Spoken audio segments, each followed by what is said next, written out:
Matthew Rendall, welcome to the show. Thank you. I'm glad to be here.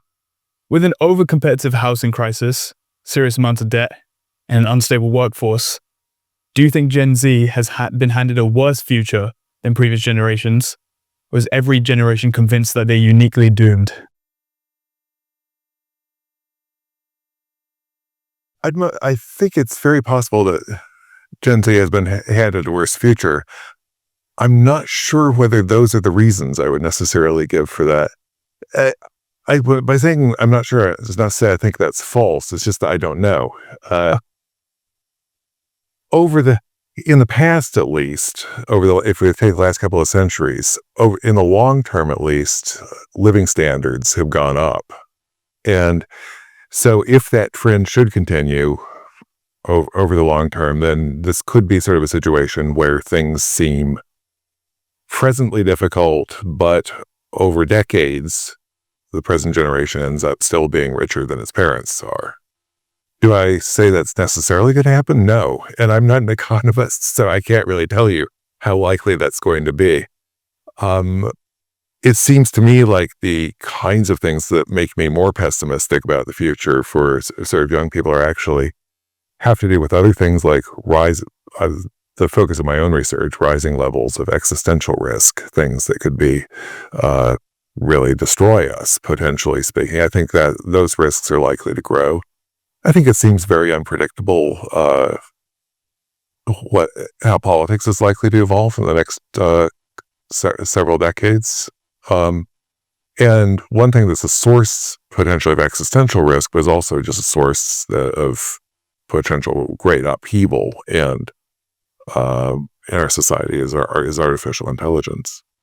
What existential risks do you think would be incredibly destructive for Gen Z? Well, if you look at what experts on existential risk, generally speaking, are pointing to as the things that could... Existential risk, first we ought to say, is defined, at least in the sort of the circles I'm working in, as something that either leads to human extinction or which leads to the global collapse of civilization. Or possibly something whereby civilization is preserved, but we have something that's dystopian, that goes on forever or as good as forever afterward. Among people working on doing existential risk research, the dominant view seems to be that the single biggest existential risk of this kind is artificial intelligence. I was surprised by that. I did not come to this field having worked on artificial intelligence. I was first interested in thermonuclear war. After a while, I got into the question of potentially catastrophic climate change. And I went to a conference in about 2018 or 2019 where there was a straw poll sort of taken among the people at the conference. What do you think? I can't remember whether the question was, what do you think is most likely to cause human extinction or cause civilization to collapse, or what exactly it was? I probably wrote down thermonuclear war, but there was at least a plurality of people at the workshop who put down artificial intelligence. I thought, wow. But as I've read up about it myself in the last few years, I've come to realize why people are saying that. With climate change, on most prognoses, it's going to cause a lot of suffering. A lot of people will be harmed. A lot of animals will be cause suffering and death. It's going to lead to lots of population movements, a lot of upheaval, a lot of suffering. It probably won't make life miserable for most human beings in the long run. We will probably get through this. We might even have a situation where, if you look at the narrow sort of index of consumption opportunities for human beings, it's very possible that they will be higher, even with climate change. So, how does that connect with climate change and that what you just mentioned? What I was about to say there was that climate change is, I would say, an existential risk, but it's the reason it's an existential risk is it's a low probability sort of scenario where where we get actual catastrophe. And I still think it's worth worrying about, because experts looking at these sorts of things think there's maybe, say, a 1% chance or a 5% chance that we get a situation where heating is so bad that most people on Earth die. But that's maybe 1%. It's not 60% in the sort of estimates here. It's a low probability catastrophic risk. It would be very, very, very bad if it did happen. For that reason, I think it's worth taking very seriously. A 1% chance of something catastrophic happening is considerably higher than your chance of dying in a car accident. So people take car accidents seriously. We ought to take this seriously.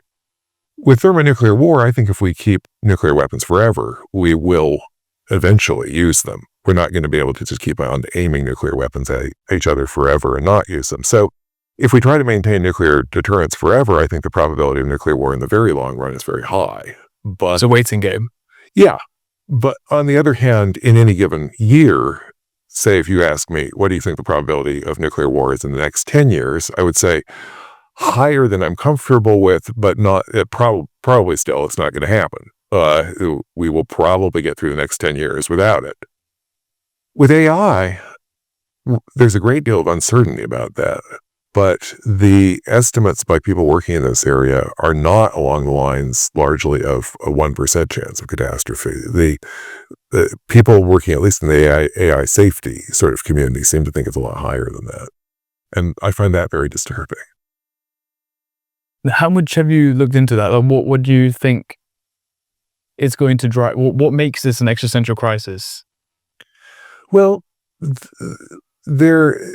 artificial intelligence, if it keeps developing the way, say, Sam Altman with OpenAI and the other tech barons who are working on these sorts of things seem to hope it will end up, if it develops the way they hope, it'll end up being something that's much more intelligent than we are as human beings. And we'll be able to perform, so they hope, actions, most of the actions that you or I could perform actually more competent than we can. So we're potentially creating something which is like another animal, but which is more intelligent than we are. The comparison that's often made in the field is we're more intelligent than gorillas. We're going to be the gorilla to them. If that should happen, well, look what happened. Look at what we've done to the gorillas. We can potentially be putting ourselves in a situation where we are actually the subordinate species, so to speak. Now, one kind of thing to worry about there is if it remains under human control, it potentially gives whoever controls it enormous power to cause destruction. Yeah. The other question is, does it remain under human control? If it escapes human control and if its goals are not well aligned with our own, well, our goals conflict with the goals of gorillas. They conflicted with the goals of dodos in the past and so forth. And look what's happened to them. Sort of the concern there as well. Could that happen to us? Have you heard of Roko's Basilisk? I've heard of the argument. I don't know it very well. It's basically that there's this super intelligent AI that is intelligent to the point where if you are not putting all your efforts into contributing to its sentience, then when it does eventually become sentient, it will torture you for the rest of eternity because you didn't put your efforts into making it sentient. Right. I think I have heard of that. I'm going out on a bit of a limb here because I don't claim to be an expert on AI. I'm interested in the philosophical issues it raises, but I'm not. My background, as I said, isn't in artificial intelligence. Nevertheless, that seems to me like it's anthropomorphizing. What do you mean? It's treating AI as if it would behave the way a human being would behave, and if it would have preferences like a human being. The idea that it would want to get revenge on us for something like that. Well, human beings would be likely to behave that way. Based on what I know, there's no particular reason to believe that AIs would seek revenge the way a human being might seek revenge. I think it's Eliezer Yudkowsky who's been one of the most pessimistic sort of people in the AI safe community. He writing about this, who says, I'm quoting roughly here, the AI doesn't love you or hate you. It's just that it can use your atoms for something else. In other words, the concern here is not so much it's going to try to get revenge. It's just might be, we don't hate gorillas. It's not that we're out to kill gorillas because we're sadistic torturers. We're just destroying their habitats because we can use them to build palm oil plantations or whatever. Oh, I see. And the similar concern here is if the AI has goals that are not compatible with ours, and we're in the way, and we're using resources that it could use, and so forth, it may not care. Yeah, my question was going to be, considering that it can't involve itself in revenge, that means it's kind of void of human emotion, in a sense that it doesn't love you, doesn't hate you, it won't get into this position where it's want to commit revenge against you. Does that mean when if it does become sentient, it's just kind of there to help the progression of humanity rather than trying to take over humanity in a sense? Because the reason gorillas are in the position that they are and humans are in the place that they are, there's a lot of emotion involved with that. There's a lot of the things that make us human put us in the position where gorillas are enclosed, or we're using them for other particular, like, animal testing trials for medications. It's like, if AI doesn't have emotion, couldn't that put us in a different position? I would push back on the claim a little bit that our behavior toward gorillas, or at least the way we affect gorillas, has very much to do with emotions. Most people I know sort of have a vaguely benevolent attitude toward gorillas. We would rather that they did well than we did badly. But does that stop people, generally speaking, from buying products that are the result of deforestation that has harmed gorillas? No.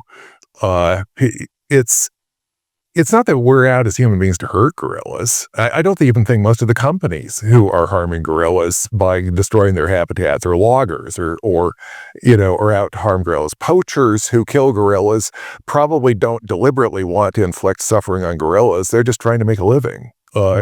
So you don't have to hate gorillas to harm gorillas. You just have to have incompatible interests.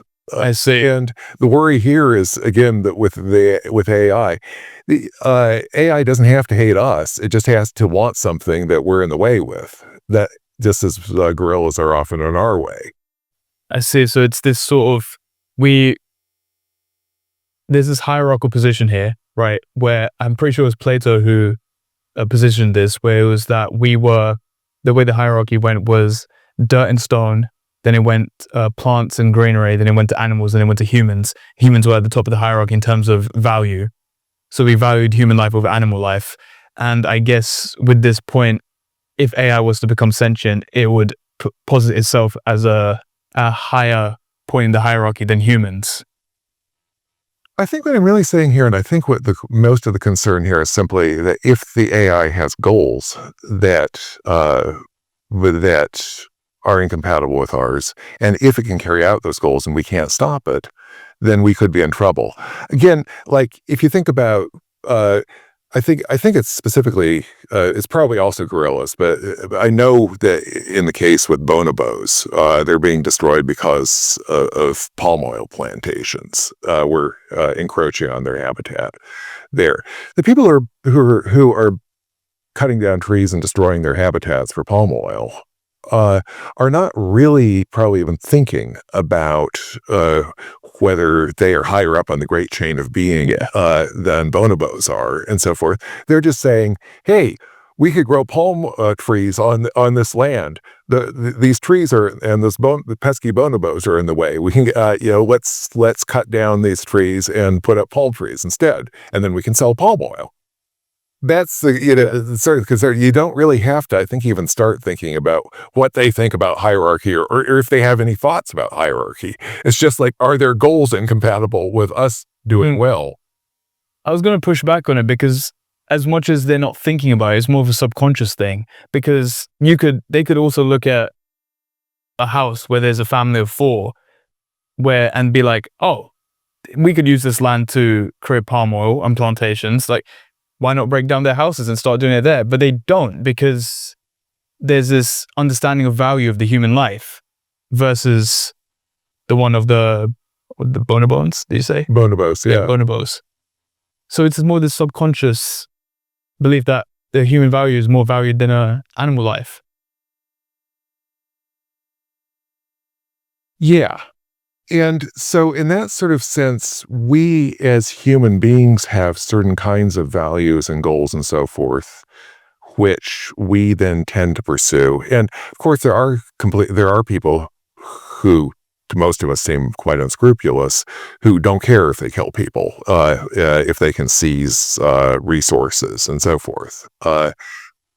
With many of us, and fortunately probably more people over time, we have internalized certain sorts of goals and values that include the well-being of other human beings, and to some extent the well-being of other animals as well, though to a much lesser extent.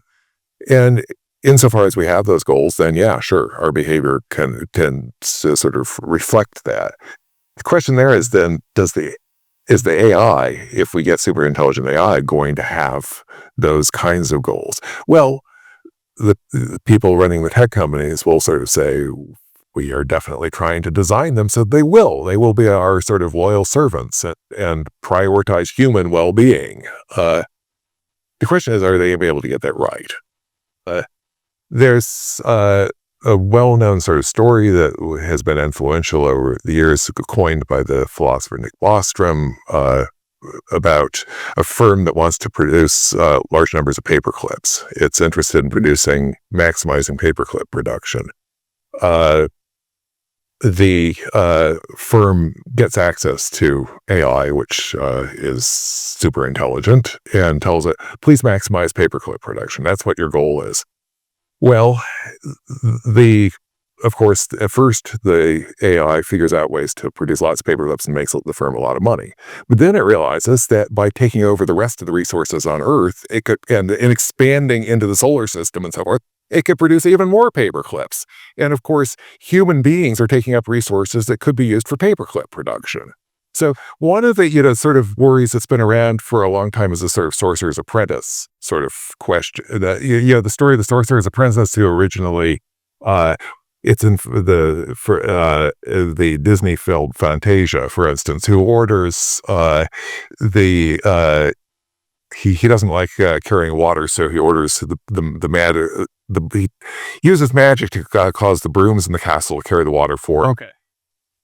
Eventually, they start carrying so much water that they start flooding the castle. We'll know how to stop. So, the metaphor here is that we could get ourselves into a sort of similar Sorcerer's Apprentice sort of situation. Yeah, that's one kind of worry. Another worry, which I'm not quite sure how to evaluate, but which seems to me distinct from that, is that with the kind of way that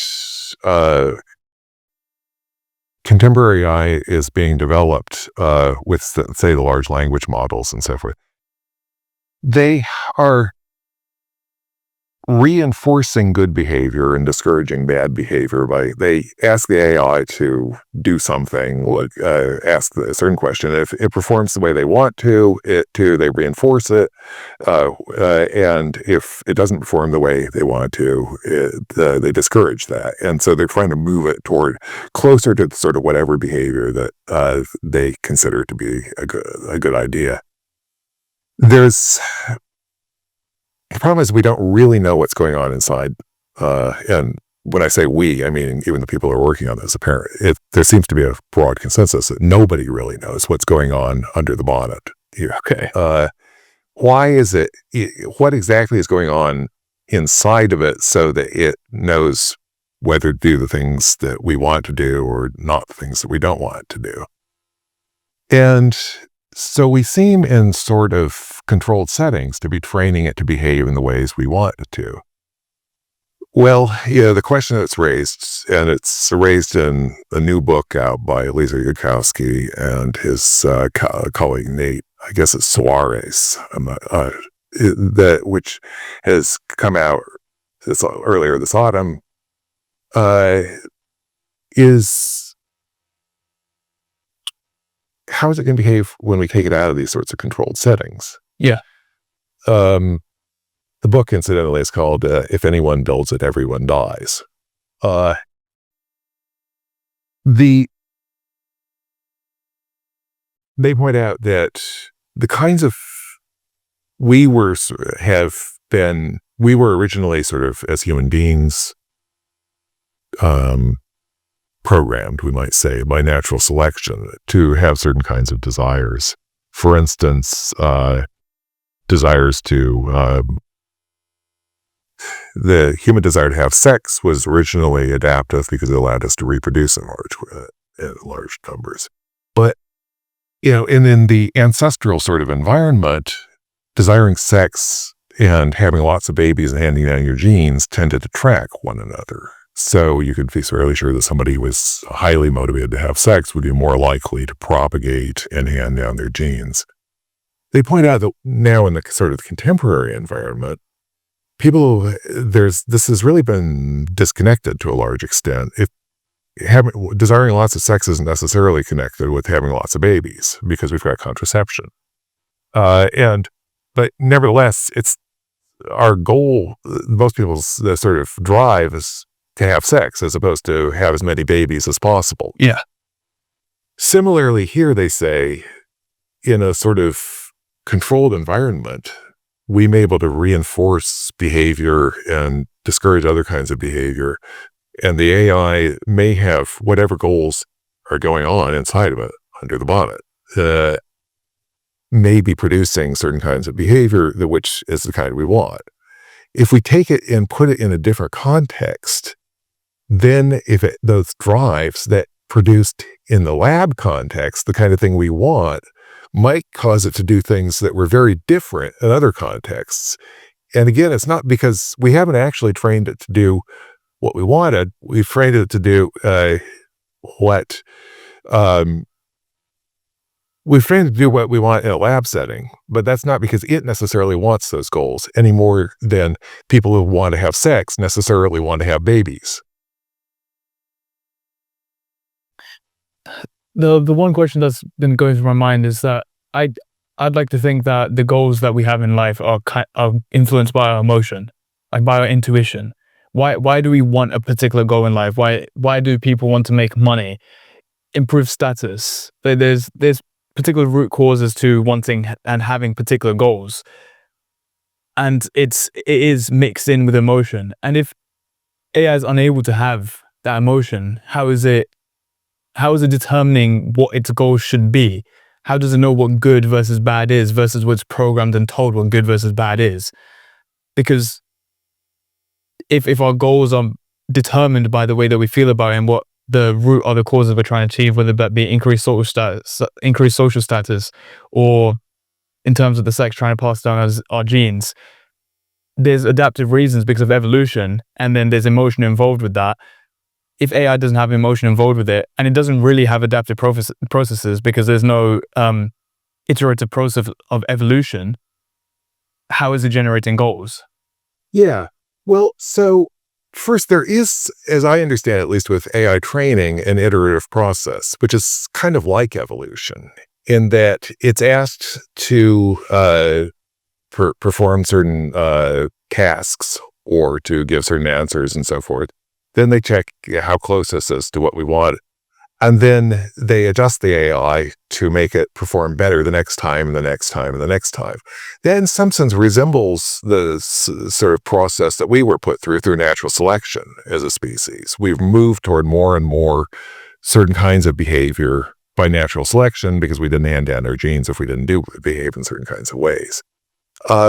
So while it's not exactly a natural selection process, it's something which is in some sense similar to a natural selection process. You're moving it closer and closer to certain sorts of behavior. Now, this is at a point where I've already been sort of going out of the limb here because, as I said, I'm not an AI expert. At this point, I certainly couldn't tell you, can't go into sort of the technical details of what they are doing with the AI in order to move it closer and closer to the sort of desired outcomes in the terms of training.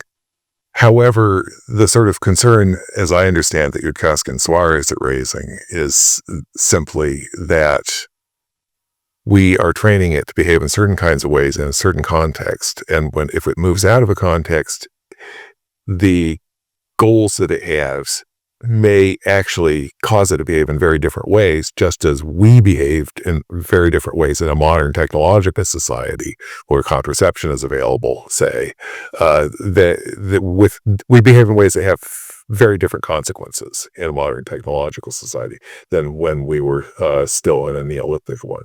Okay, so like an example similar to the paperclip problem, where in a vacuum, if you told it use all the resources to create paperclips, and you have some resources in the vacuum, it'll use all those resources and it'll create paperclips.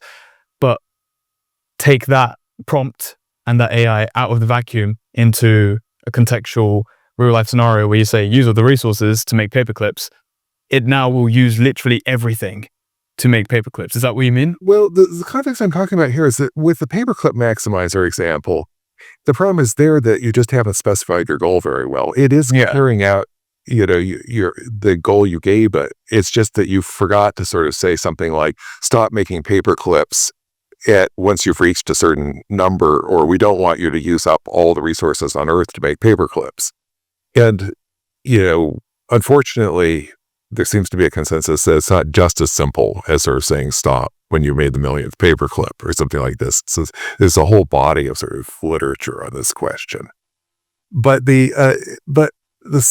that's distinct from a somewhat different worry, which is that the way they're training the AI through reinforcement, it's not clear that they are sort of giving it a goal that inside, again, going on under the bonnet, that is to produce paperclips. In the same sense that when nature was training us to behave in certain sorts of ways through natural selection, it didn't really give us the goal, have as many children as possible. It rather gave people goals, things like have sex when you can. It's fun. And so forth. And it has the result, it had the result in our behavior in the Neolithic context that we reproduced frequently and handed down our genes and so forth.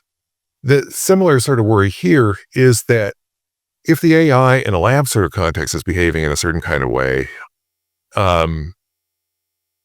we may think we've successfully given it's behaving that way because it wants to whatever, it wants to fly the birdie around the room or something like that. But maybe it's flying the birdie around the room or whatever goal we're giving because it really just has some other goal that happens to be, in this particular context, correlated. So the birdie around in the same way that handing in your genes in the Neolithic context was correlated with having lots of sex. Yes. But maybe it actually has some other goal, which only manifests itself once we take it out of that sort of constrained context and starts causing it to do all sorts of other sorts of things. We do various things that are particularly adaptive in terms of handing down our genes now, which might have their history in the way we evolved and so forth, but are not sorts of things that Mother Nature was necessarily encouraging us to do originally. Yeah, it's a good point. The sort of goals they might come by just would this. The same way that we are unaware of these subconscious instincts, like, oh, have sex because it feels good. I mean, as humans, we can understand, like, oh, we've read evolutionary biology and we've understood that the reasons for this was so that we could reproduce and have children. But given that the adaptive feeling is, okay, sex feels good, we should have sex. And the same thing with the AI scenario. If it wants to make the birdie go round, it'll make the birdie go round, but then it has a deeper goal at hand. Is it aware of its own goal? Or is this like something that's just, I don't know how to put it, because the AI wouldn't have a subconscious. It would just be covered. It's just doing that as a result of a prompt. Is it aware of it, or is it just happening? That's a question you probably need to ask somebody who understands AI better than I do. My guess is it doesn't necessarily mean it's aware of it, because one of the things that a number of sort of sources I've read to say is that it's not clear the AI would be, even super intelligent AI would be conscious at all. And that's one of the things that actually I find most frightening about the prospect of the possibility that AI might take over. There are people who sort of are bothered by the idea of AI taking over. They're a minority, but there are such people because they sort of think, oh, it'll be a superior species to us. It doesn't matter if human beings disappear, as if it's, replaced by these superior beings and so forth.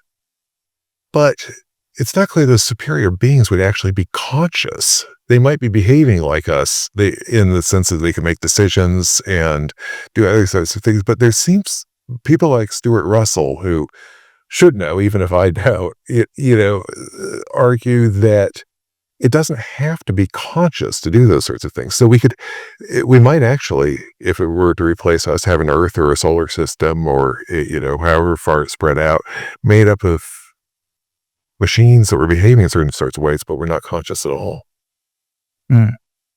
Okay. Yeah,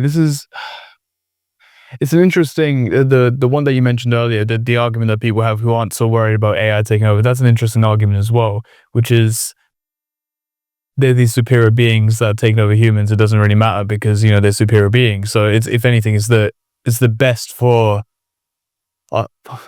technically our species to let them take over and progress past than what we can do, because they are the better species. It's an interesting argument. It's a very, I want to say nihilistic. Can't think of a word to describe it, but it's it's an interesting view to have. Well, okay. And here I'm moving back onto territory that I'm more comfortable with, because the last 15 minutes or so, I've been trying to summarize a body of theory, which I have claimed no expertise. Oh, of course. Yeah. But to move back on this does actually take me back into more of my comfort zone and sort of talking about these things. To me, a world where you had machines that could make decisions and produce things and so forth, but were unconscious, would seemingly have very little value. It's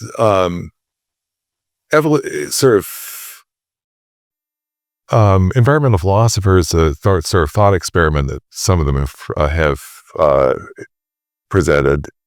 I can't remember who originally comes up with this. Suppose you have a world where you're the last person on Earth, but still has flourishing plant life, but all sentient beings, all animals and so forth are gone. You'll only have trees and other plants and so forth. Okay. And, would there be anything wrong in blowing up that world as the last thing you do before you die? Well, I wouldn't do it. As sort of a gut level feeling, I sort of feel like it wouldn't be a good thing to do, and so forth. But, if you gave me a chance to prevent a single baby, say, from suffering for a week or something like that by destroying that world, I might do it. There seems to be kind of a value. I kind of sentimentally would like trees to persist after me and so forth. But a world where there are trees, but there's nobody to look at the trees or appreciate the trees, not even squirrels, doesn't seem to me like a world that has a great deal of value. That's a controversial position. There are environmental philosophers who think that would disagree with that sort of question. But for me, most of the value of the world at least seems to derive from the fact that there's somebody around to appreciate it. Now, if that were machines, and especially machines who could have emotions and so forth, it wouldn't necessarily bother me if they superseded us. There would still be somebody to appreciate the world, get pleasure out of it and so forth. But a world where you have things continuing to happen, but there's nobody who's actually aware of them happening, where it's unconscious and so forth, to me, that seems like a really, really depressing prospect. It's this idea that value comes in a social context, as in, I was talking to this about with Philip earlier, when we were talking about money, or the example that I said was like mobile devices. There are these things called network goods. If I have a phone, but no one else has a phone, this phone now has no value, because the value is derived by other people having it. It's the same thing with money. Well, there's some goods like that, but take Robinson Crusoe, for instance. If Robinson Crusoe is by himself on the island, okay, yeah, at least at the point where he thinks he's all on his own, then Nevertheless, things will have value for Robinson Crusoe, being able to fruit that grows on the trees, the hut he builds, other sorts of things. Robinson Crusoe being a conscious human being is somebody who can value things, even if he's all by himself. There are certain kinds of things like the value of having friends and so forth, he can enjoy until his friend Friday shows up. But up to that point, there are still things that he would value. But some rocks can't value anything, as far as I can tell. A rock just can't attach value to anything because a rock doesn't think. Don't you think, I'm open to being wrong on this, but this is just an idea. Wouldn't we converge on this level of, so if you were there first day on this island by yourself, there would be some beginning original sense of appreciation of everything because it's new, it's novel. But the reality is, as humans, we habituate. So wouldn't we converge on this level of not seeing the value in everything after a certain period of time because we've habituated to everything around us? Well, you're probably habituated eating your breakfast, but you probably continue to value your breakfast. If it were taken away from you when you aren't able to have breakfast, you probably miss it, right? But that's only when it's taken away. When I still have it after a certain period of time, then eventually I'll stop worrying so much about whether it's going to be taken away. I would lose this appreciation for it. Like, gratitude is something that you have to be completely in the moment to understand, to be grateful about something. Like, I can be grateful for this room that we're in. I can be grateful for this conversation, but that's because I'm actively thinking about being grateful for it. But when things become repetitive and we get habituated to things, we forget to be grateful for these things. And it just becomes a normal part of life rather than something that we should be grateful for. Yeah. I think most of us, though, probably get a kick out of certain aspects of normal life, even things we're habituated with. I mean, you're right that things, if you do them all the time, don't seem as exciting as the first time you do them. I agree with that. But again, just eating breakfast, it seems to me to be an example. Most people, I suspect, kind of enjoy eating breakfast. Yeah. It's not something that has you jumping up and down with the prospect of it, but nevertheless, it's a small pleasure probably for most people in life because most people like to eat. Wouldn't that be because of a lack beforehand? If I'm hungry and I eat breakfast, then I see value in eating breakfast. Whereas if I'm not hungry and this breakfast I've been presented to every day, the same breakfast, but I'm not hungry, will I see the same value in that? I suspect if people really only saw value in eating when they were hungry, we wouldn't have so many people with weight problems. Oh yeah, I think eating is just, for many of us, not everybody, pleasurable in itself, at least if the food's decently good.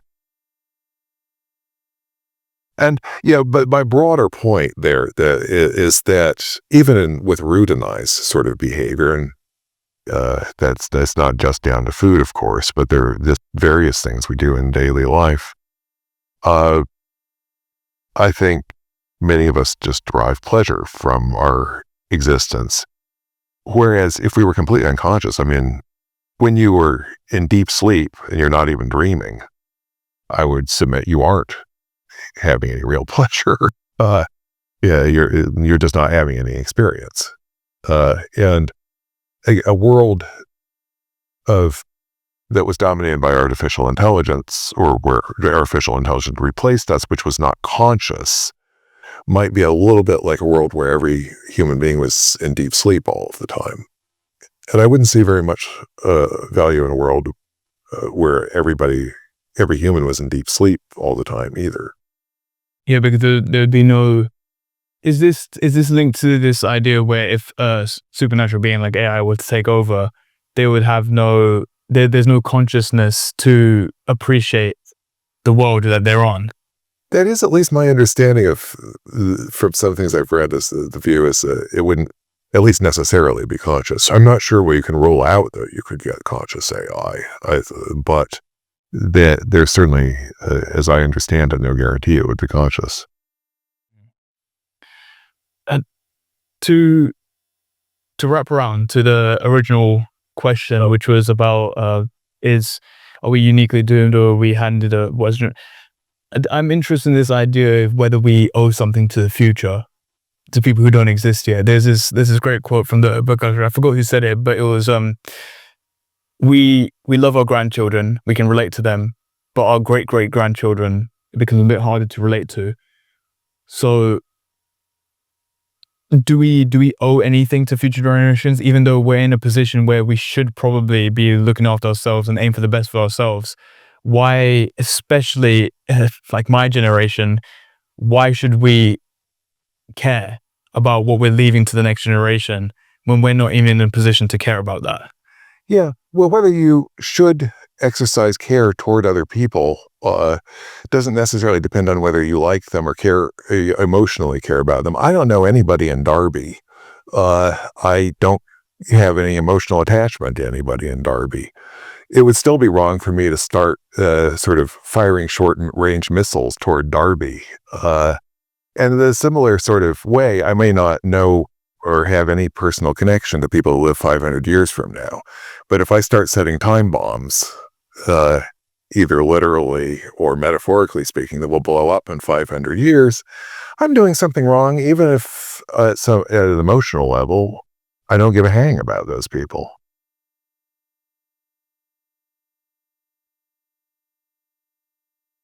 It's strange because my instant thought is I don't have these emotional connection to these things that don't exist. Like, they quite literally do not exist right now. Why should I be exercising my choices and my autonomy towards helping them out when there's plenty of things that are happening right now which would be more valuable to help out with rather than those in the future? I would say one reason is that they will exist. It's not clear to me why it should make a difference, particularly if they are present now. This is a complicated and controversial sort of question, but there's a common view among philosophers, which I share, that sort of saying things that don't yet exist don't matter, or don't matter as much because they don't yet exist, is a bit like saying things that are far away physically don't matter, or don't matter as much because they're physically far away.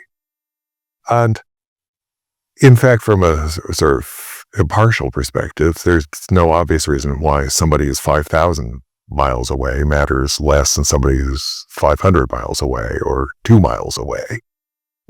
Most of us would probably want to say that physical distance is just not morally important in terms of the way, how much somebody's well-being matters. Why should distance and time matter? Why should distance and time matter? I'm trying to think, because the same way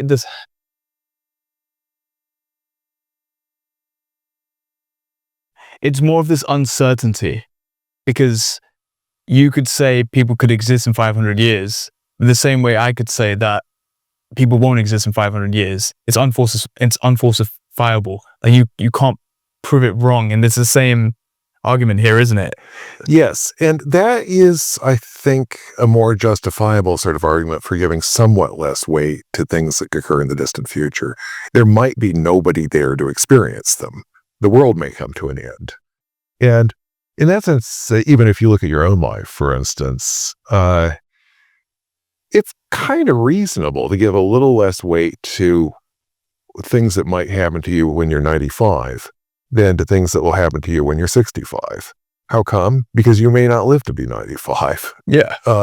So if you sort of were thinking about taking 2 drugs and one would cause you great pain somehow at the age of 65 and one at the age of 95, I think it would be perfectly rational to take the one that, if you had to take one, that would cause you great pain at 95, because you may not live that long. Similarly, it probably doesn't mean to plan, when you're planning your savings, you probably don't need to plan, probably, for a living to be, for how you're going to pay the rent when you're 135. I say probably because there could be major medical advances, but I wouldn't worry too much if your pension's going to run out before then. So that's in a similar sorts of way. I think probably the majority of philosophers would agree that it's legitimate to give somewhat less weight to stuff going on way out in the distant future, because we might just not be there to experience. It's what's known as discounting for extinction risk. We could go extinct, and so we give somewhat less weight to things that are going on, and that seems reasonable enough. If you're very, very pessimistic about the future of the world, you think we're all going to die in the next, 50 years or something like that, then, well, no, it wouldn't make much sense to give a lot of weight to stuff that goes on in 500 years, because nobody will be here to experience it. Now, if you think just all humans are going to die, but other, non-human animals are likely to survive, I still think we would have reason to care about what happens to them. But if you think the world's just going to come to an end because, again, super intelligent AI takes over, it's unconscious, but it kills all organic life on Earth, then in a sense I would say, well, yeah, if you're absolutely sure that's going to happen, then don't worry about what happens in the distant future. But, I'm not that pessimistic about the future. I don't think it's a done deal that super intelligent AI is going to kill all of us. I don't think it's a done deal that we're going to have such catastrophic climate change that everybody dies. I would like to think there's at least a reasonably good chance that sentient beings, whether it's human beings or non-human animals or something, that can experience things and be happy or sad and have better or worse experiences, will still be around 500 years from now. If they are, they're going to matter, and we shouldn't do things like leave time bombs for them or do other sorts of things that could harm them. What sort of time bombs do you think we've created or are still giving heed to, that we should stop giving heed to? Well, the first time bomb, which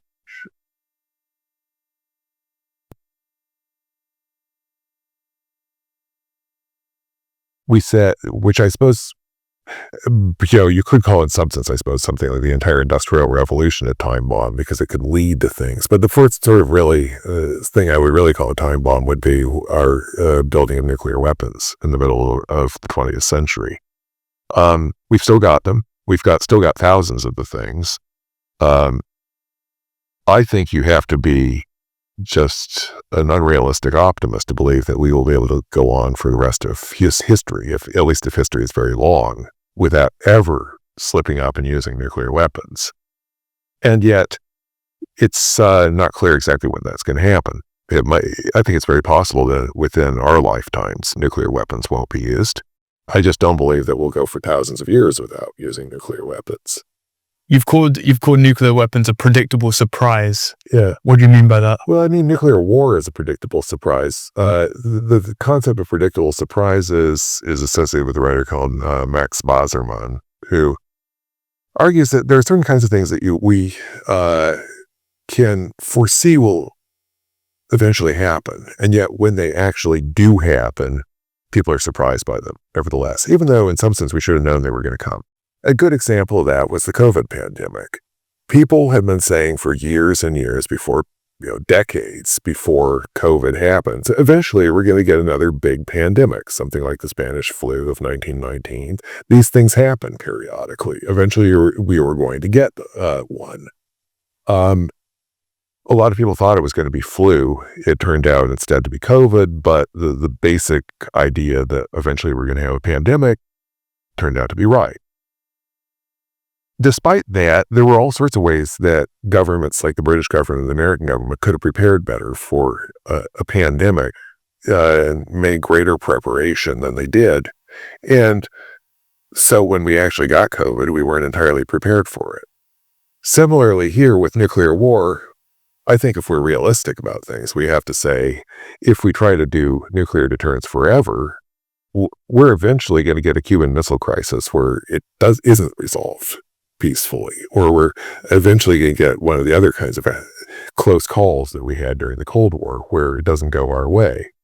And yet, when and if that happens, people will be surprised by that too. It's like this Cassandra Complex, isn't it? Are you aware of the idea? I'm not sure. I know who Cassandra is. I'm not sure of the Cassandra Complex. It's it's this idea of being right but early.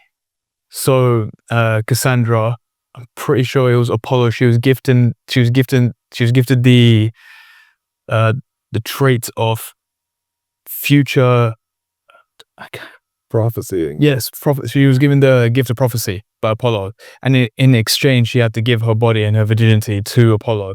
She didn't hold up her end of the deal, and enraged, Apollo then cursed her so that no one would believe her. She prophesied the end of Troy and tried to warn people about it, but no one believed her, and Troy burnt down anyways. And it's this idea about it being right but early. And I think there's been plenty of people who've had this Cassandra complex where they may have said something about COVID, like, oh, it's bound to happen, and they said it early and no one didn't really pay that much attention to it. And once it happened, they were surprised, but they were right. And I think with these sort of existential risks, it's kind of the same thing with people talking about it, like this could happen, and people aren't heeding that much attention to it because it's not in their immediate vicinity of what could happen, but eventually could. Yeah. Well, I think there are two kinds of ways where you can end up being a Cassandra that they're worth distinguishing. One is a case where we really have a pretty clear understanding of a threat, and we know that if we just wait long enough, it's going to materialize. So, along with nuclear war, another example of this is asteroids. If we wait long enough, the world is also going to be hit by another big rock. We have enough of a record of these sorts of things to know that if we just try to go, we never ever do anything again. We are likely to be hit by a big rock. So, if we want to survive as a species for a really, really, really long in the time of the future, and we want to stay on Earth, we probably better figure out something as far as asteroid defense is concerned. Should that be our priority right now? I wouldn't say so. We've got other bigger, more likely risks to sort of worry about. But nevertheless, that's something where we have a well-theorized reason to sort of believe that eventually we will get hit by another big asteroid. Pandemics are like that. We know enough about biology and so forth to know that pandemics will happen periodically. So somebody who predicted another pandemic, if they were ignored by this, it wasn't because they couldn't prove that it was likely to happen. It wasn't because we didn't really have enough knowledge. It's just that people didn't want to listen to them. Then there's a sort of situation where you really don't, you might,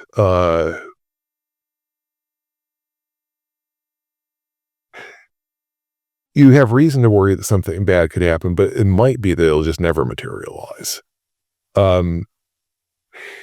AI, I think super intelligent AI falls into that category at this point.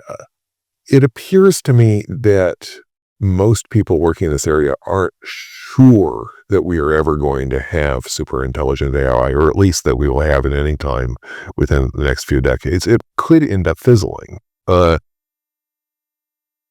think there are different degrees of belief in that. There's some people think it's unlikely to fizzle. There are other people who think it's more likely. But unlike a pandemic, it's not something we can become certain. We can be certain at this point is going to be a threat at all. However, one of the things that worries me about technological development is even if, say, AI turns out to be a big nothing burger in the end, something else is likely not to turn out not to be a big nothing burger. We are creating one thing after another. Nuclear weapons. We're increasingly creating the ability to create biological weapons. Maybe AI doesn't turn out to be the thing that ends up really breaking the bank for us. But if we keep on doing this again and again and again, it seems likely that we do eventually get to something. So there's an article that was published a year or two ago in one of the journals by people who are skeptics about AI risk, which compares the AI to the Chicken Little story, saying it's basically saying people are warning about the sky falling, as it's like we can ignore this sort of thing and so forth. if we could be sure that that was the case, if that were a really good description, we could all sort of relax. It seems to me that what we're seeing with AI could be potentially more like the case of the boy who cried wolf. In other words, the first time the boy cries wolf, there actually isn't a risk. Second time the boy cries wolf, there isn't a risk. Maybe AI, right now we're crying wolf with AI. Maybe AI isn't actually ever going to turn up and be a problem. But the fact is the lesson with the boy who cried wolf, as opposed to the lesson with Chicken Little, is not that there's nothing to worry about. It's that the wolf eventually shows off. And, in the same sort of sense here, I think if we just keep on building one form of dangerous technology after another, even if it doesn't turn into AI doesn't turn to be as dangerous as people are worrying about, we're on a trajectory where we're doing one thing after another. And, we're in a situation where there's a real risk that we eventually do create something that gets us. Yeah, in this process of continuing to make something is eventually going to go wrong. You can't expect it to always go our way every time. Well, we did nuclear weapons. We have sort of belatedly discovering we've been doing anthropogenic climate change. Both of those, probably won't kill everybody. We may, manage, at least to survive with both of those risks. Another, we are increasingly having the ability to modify diseases and potentially to create diseases that are more lethal and more contagious. If you're, say, a terrorist who wants to do that kind of thing, maybe again we will find ways to cope with that. Maybe that won't be a problem, but the thing that worries me about is sort of the trajectory here, where it seems like we're adding one thing after another after another. Can we keep on doing that before we, Nick Bostrom, the philosopher, describes this, compares it with drawing balls out of an urn. Suppose there's a black ball in there somewhere that will kill everybody. Well, you may not draw the black ball the first time, but if you keep drawing balls from their urn, you might draw a black ball eventually. Yeah. And that's the sort of worry I have here. What's interesting about new technologies being created is that the creation of it may have been because of a good intention. That being, we've created AI in order to help us do our tasks, an easy search engine so that we can learn new things. The problem is that there's the mirror side of it, which is they could also be used for a lot of bad. Like we could create, say, the show that I just watched, Arcane, they created this thing called Hextech. And Hextech was supposed to improve trading between different regions because they could just teleport to different areas. They could use this energy to put it into like hammers in order to improve mining, or put it into these mechanical fists that could break down walls and be better for building new things. But eventually, by the end of it, Hextech became this evil piece of machinery that they used in order to hurt people, in order to inflict war and damage onto others in different regions. It could be created for a good reason, but be used for bad intentions. So I think you've got two problems here. One is that sometimes people can indeed repurpose things that were created for good reasons for purposes of the bad ones. So a lot of medical research is done with the goal of making people healthier or healing people. That some of the research that's done, however, could be repurposed by a terrorist who is interested in creating biological weapons. So malevolent actors can repurpose various sorts of risks. Some of the other sorts of risks we create are we create them without anybody really deliberately wanting to do harm. Look at climate change again here. I don't even think ExxonMobil deliberately wants to kill people. That's not their goal. They just want to make a lot of money by drilling oil and selling oil. And in fact, that oil, as the oil companies are always happy to point out, allows us to do lots of fun things like fly around the world and, provides other sorts of benefits. So, of course, fossil fuels provide benefits, and the people who mine them are typically not really out to hurt people. They want to provide those benefits and get paid for doing so. Problem is, however, it has a side effect that we don't want: climate change. Yeah. I mentioned this question before we started, but do you think it's ethical to borrow money today, which could potentially put future generations at risk, to help solve climate change? Which there's two problems here, which are to happen in the future, but we are worsening a closer future to ensure a better one further down the line. Is it ethical for us to borrow money in that way? The short answer is yes. The somewhat longer answer I would need to give is you do probably have to look up at how it's going to affect your current economy and weigh that into the decision. If you are a country that is so indebted that borrowing more money at this point to try to move to a clean energy economy would cause your economy to collapse, then maybe this wouldn't be the moment to try to do that. That said, the sort of theme in my work in this respect has been that we are potentially facing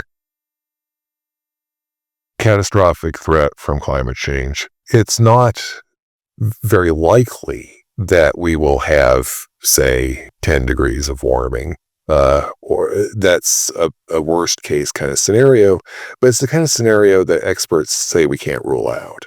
It probably won't happen, but it would be very, very bad if it did.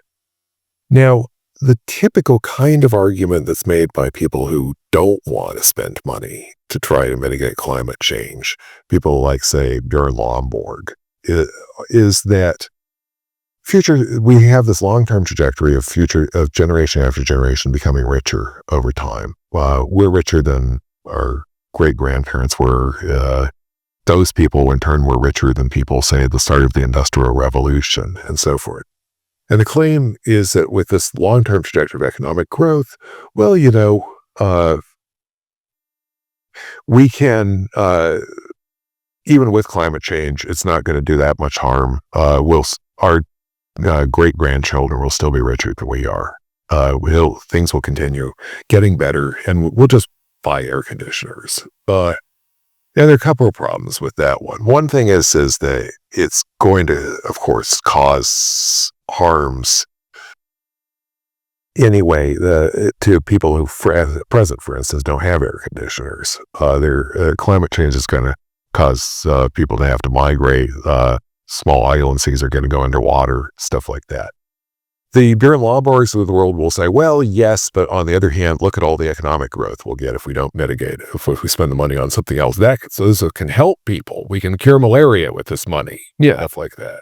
So you might still sort of argue, well, climate change will harm people, but it'll be outweighed by the benefits we get from even to poor people by burning fossil fuels. Another factor that the Bjorn Lomborgs and his ilk don't usually factor in is the suffering it causes to non-human animals. Even if human beings can buy air conditioners as things get warmer, it's not like other animals are going to be out and buying air conditioners. So one of the concerns I sort of have about, our future generations will be richer sort of argument is that only goes for human beings. It doesn't go for other species. And we're a very small minority of all the animals on the planet. Yeah. The final sort of reason, the thing I've focused on my work, though, is this claim that future generations will be richer than present generations because of the general pattern of economic growth over decades. Even if it's probably true, it wouldn't be true in a catastrophic climate change scenario. If we did actually really, get unlucky here, and we end up with a worst case scenario where we get 10 degrees of warming, future generations aren't going to be richer. They're going to be struggling to survive at all. And it seems to me that from a moral perspective, you want to sort of say, what can we do for future generations? If we left them some debt and we could, end up burdening them with some debt eventually, it would be much better for them than for us to run the risk of a scenario where they are impoverished by catastrophic climate change. if we don't have catastrophic climate change, if that's sort of the most likely kind of scenario happens, the economy will continue to grow, and it'll continue to grow whether or not we run up some debt or not. So it's like this Pascal's wager of climate change. It has that kind of affinity here that we're making a gamble, and the gamble, the worst kind of case or scenario, if we do run up some debt, but the climate, isn't so bad that the economy continues to grow as well. Future generations are somewhat less rich than they are otherwise. But on the other hand, if we do get really unlucky, it'll have been really, really important we should try to avoid getting really unlucky, try to rule out those worst case scenarios by mitigating climate change now, even if that means leaving some debt to future people. If we avoid those sort of catastrophes, and if we avoid other catastrophes, they'll be richer than us anyway. The argument about they'll be richer than us, I get it on a surface level, but if we even look at the economy now, on paper, money-wise, we are richer than maybe we were 100 years ago. But what could buy something for £650 100 years ago wouldn't buy that now, 100 years later.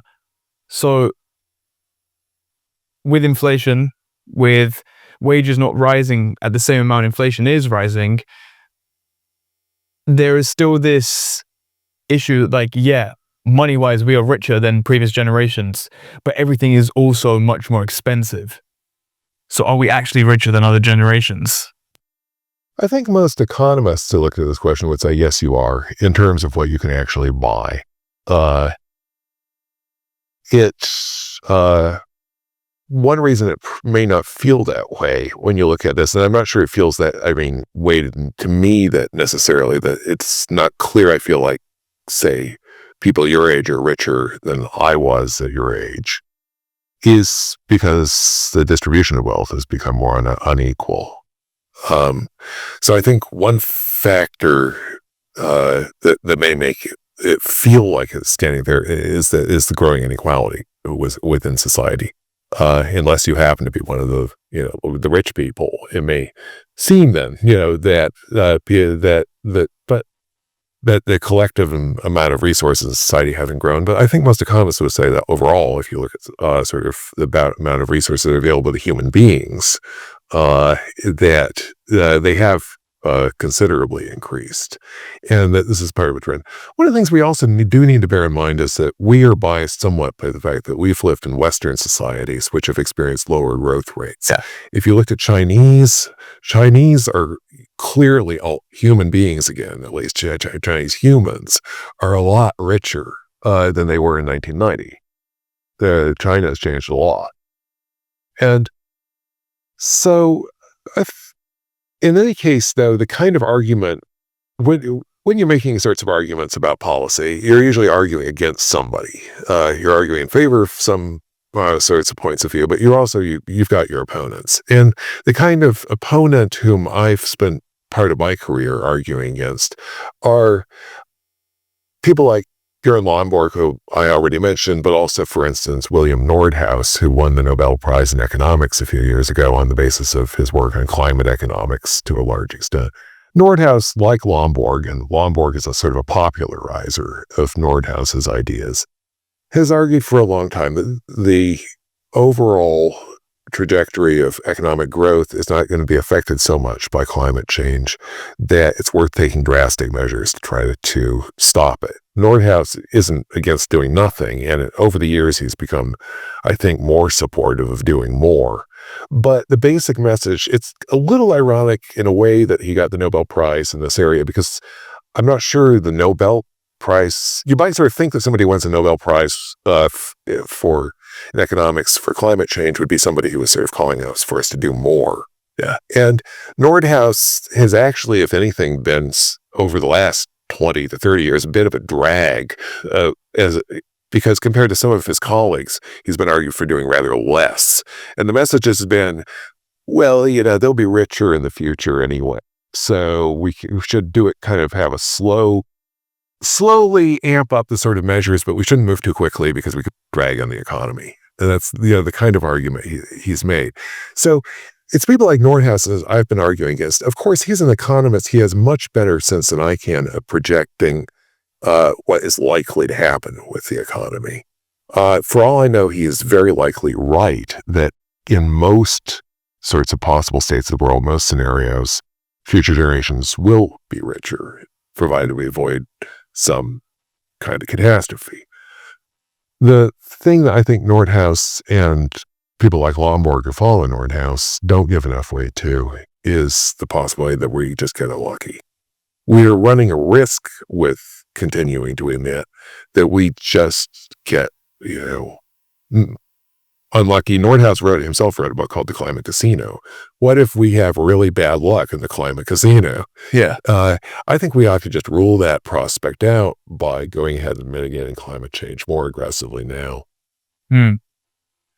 We've mentioned plenty of existential risks here, the climate change, nuclear war. How much have you looked into population collapse at all? Because I've been reading here and then, I've read a little into it. I'm not an expert on it, but I've heard that this is a sort of Cassandra Complex sort of thing, where people are saying that this is one of the biggest existential risks that we should be worrying about, that no one is talking about, because this is something that's even more, that needs attention than climate change, because of declining birth rates. It's more of a risk to humanity. Yeah. Well, there has been a shift, even within existential risk research, toward on the position of on the question of population, whereby I would say up until about 10 years ago or so, most of us thought it was pretty clear that if you wanted to reduce existential risk, you wanted to slow population growth down. The real worry was by driving things like climate change, we consume more fossil fuels if we have more people, and we produce more emissions in other sorts of ways, that having more people contributes, to things like existential risks like climate change. There has, in recent years, been a bit of a trend toward warning about the possibility of that we actually get a decrease in the population. It doesn't seem to me like most of these people are worried, as far as I can tell, that we're actually going to die out as a species just because we don't reproduce enough, that we're not going to have enough babies. I think the worry is, as far as I can make out, is more that if populations decline, we'll have less economic dynamism, and we'll also, just by having fewer people, have fewer people generating good ideas, less intellectual dynamism, a sort of a decline in that sort of respect. How much do we worry about that? I'm not sure. It does seem to be something that is getting some attention among people. I wouldn't say among most people who identify as existential risk researchers, it ranks close to the top here. AI, as I've said, is probably the thing that ranks at the top. And then after that, a researcher, somebody like Toby Ord. Toby Ord's book, The Precipice, which appeared in 2020, is one of the best treatments, which is both, I think, a serious scholarly treatment, but also very accessible to the general reader. It's published by Bloomsbury. Also published Harry Potter. And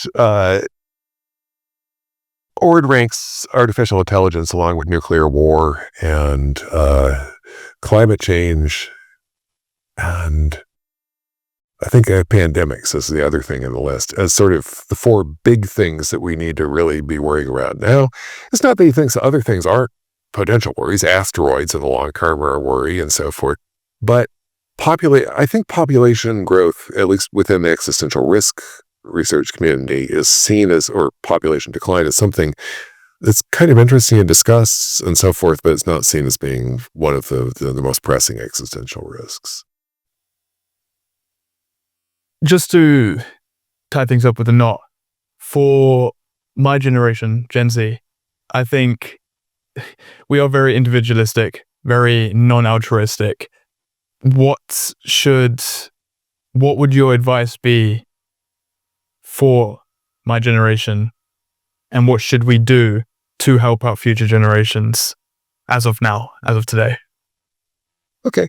First of all, I guess I'd want to see some evidence that your generation is not altruistic. The sort of surveys I've read and so forth don't necessarily suggest that, but I'm not saying I might be wrong. that's wrong, but I want to actually see some evidence that your generation is less altruistic.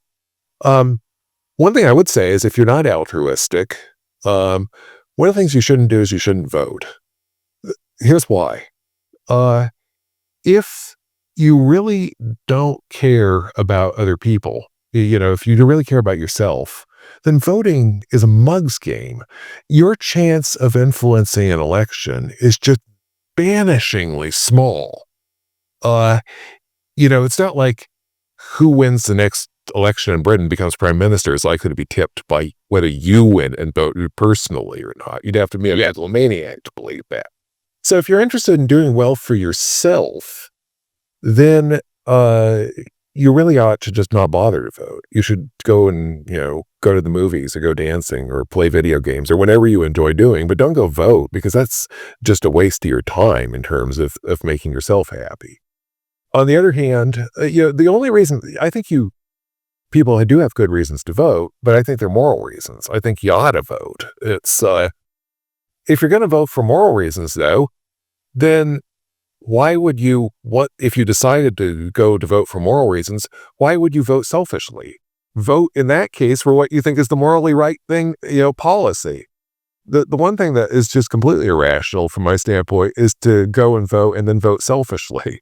That doesn't make any sense. I think I may have misspoke. I don't think I meant, I guess the word then wouldn't be non-altruistic, because I think most people vote in terms of, okay, maybe not. I think some people will vote in terms of the benefit they get to themselves and the community that they have around them, as in like family, friends, and stuff like that. But against like the wider population within that area, I don't think they really care that much. It's more, if this policy or this person is benefiting me and puts me and my family and my friends in a good position, then I should vote for it. And again, I think that's irrational.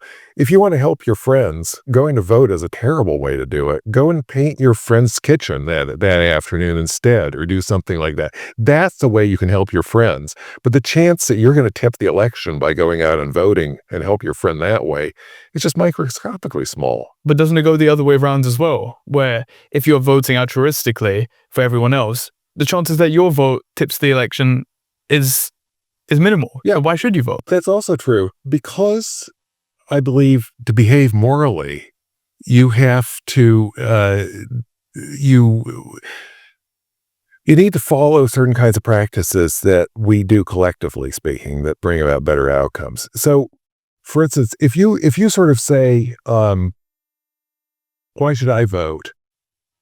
I might say back to you, what if everybody thought that way? And what I'm saying to you there is you've got a moral reason to do this because we collectively work together to try to bring about better outcomes. And I might be able to criticize you. If you can't give me some good reason for why you should vote, you can't give me some good reason for why you shouldn't vote that makes you somehow different, then I might have grounds for criticizing you for doing so. It's not because I think that your particular vote would make a difference. Similarly here, give maybe what's more of an intuitive example. You tell me you're not going to go and fight in World War II because one soldier isn't going to make any difference. And I say, well, what if everybody thought that way? And, well, it's true that you are likely to defeat Hitler. If you don't vote, if you don't go and fight, it's probably not you who's going to make the difference to whether Hitler is defeated. But unless you can give me some good reason for why you're different from everybody else, I still think you've got a moral reason to go and fight. Because other people are fighting, and if everybody used that kind of reasoning, Britain would, lose the Battle of Britain and be stuffed in that sort of case. So I think we've got more reasons sometimes to do things, even if we're not personally going to make a difference. I don't think you've ever got an egoistic reason to do that, though. That kind of, what if everybody behaved that way argument just doesn't cut on the ice when you're talking about acting in your own self-interest. Matthew Rendall, ladies and gentlemen.